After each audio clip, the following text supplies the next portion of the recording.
Olá! Nesse vídeo iremos tratar dos componentes normativos do plano de manejo a ser construído para a elaboração ou revisão do documento.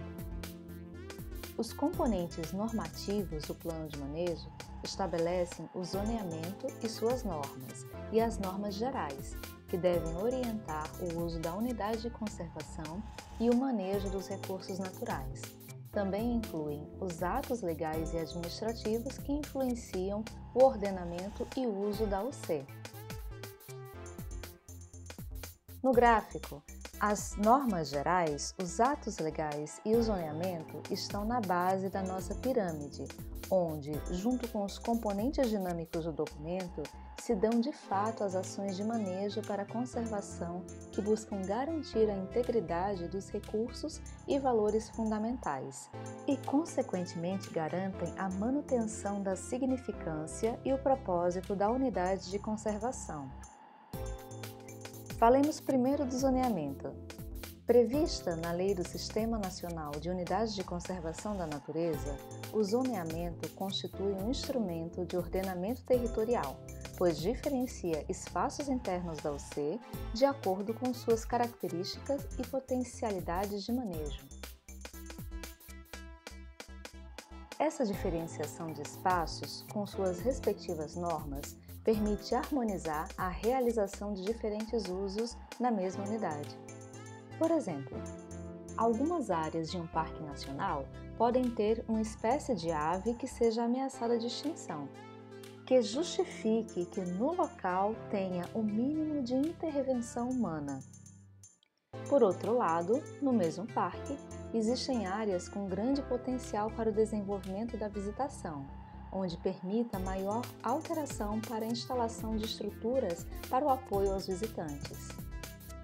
O zoneamento, em geral, se trata de um elemento mais duradouro do planejamento do território, sujeito à reavaliação em casos que haja boas justificativas para tal. Um bom zoneamento de uma unidade deve proporcionar variedade de condições de recursos e experiências ao visitante conforme a finalidade da UC e as características dos diferentes ambientes. Proporcionar o uso racional e sustentável dos recursos naturais da UC, ao definir áreas com diferentes tipos de uso e conservação nas unidades de uso sustentável. Refletir decisões para manejo em áreas específicas da unidade, que exigem maior grau de proteção para sua manutenção ou recuperação. As zonas previstas para as unidades de conservação federais são frutos da uniformização para todas as categorias de unidades, sendo 14 zonas divididas por 4 grupos que correspondem a diferentes graus de intervenção no território. Não ficou claro? Fica mais fácil de compreender olhando a arte a seguir.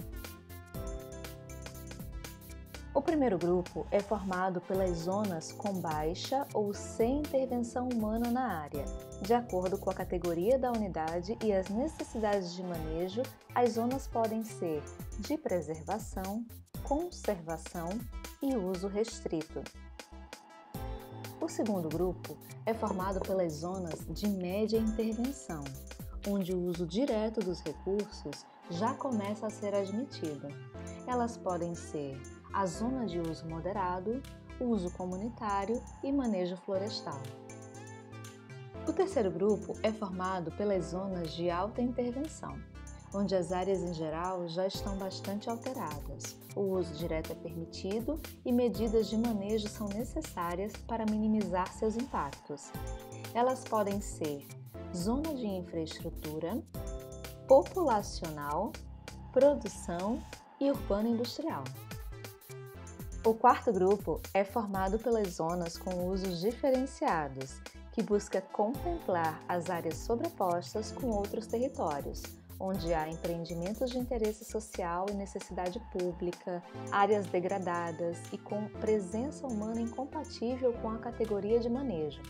Elas podem ser zonas de sobreposição territorial, zona de diferentes interesses públicos, zona de adequação ambiental e zona de uso divergente. Como é possível observar, nem todas as zonas cabem para todas as categorias de unidades de conservação. Estes 4 grupos são o nosso cardápio de zonas possíveis. Maior detalhamento sobre elas, incluindo normas já consensuadas para cada zona, consulte o roteiro metodológico para a elaboração do plano de manejo do ICMBio. Outro elemento do componente normativo do plano de manejo são os atos legais, administrativos e normas. A identificação de atos legais e atos administrativos e a definição das normas gerais de uma UC são parte essencial do plano de manejo. Os atos legais são instrumentos formais de ordenamento jurídico relacionados ao território da UC, da região em que se encontra inserida ou relativo aos recursos naturais por ela protegido, que devem ser observados em seu planejamento e gestão. Podem ser citados como exemplos algumas leis, decretos, instruções normativas, portarias específicas, resoluções, entre outros, que trazem restrições, obrigações ou especificidades adicionais para o território. Os atos administrativos são, em geral, acordos que tenham sido construídos por meio de processos formais e documentados. São exemplos de termos de compromisso, acordos de cooperação, convênios, concessões, entre outros. Além das normas de cada zona, trabalhadas no zoneamento, toda unidade de conservação possui um arcabouço de normas gerais, que devem ser observadas por todos que se relacionam com ela em todo o seu território.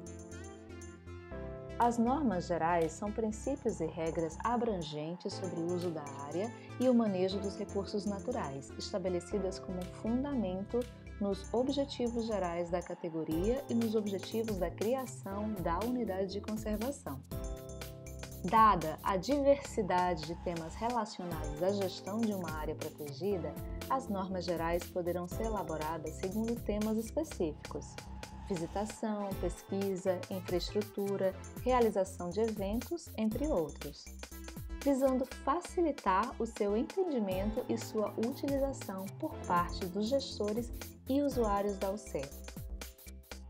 Importante observar que normas específicas referentes a determinadas temáticas da gestão, que tendem a ser mais dinâmicas ao longo do tempo, não devem entrar no plano de manejo.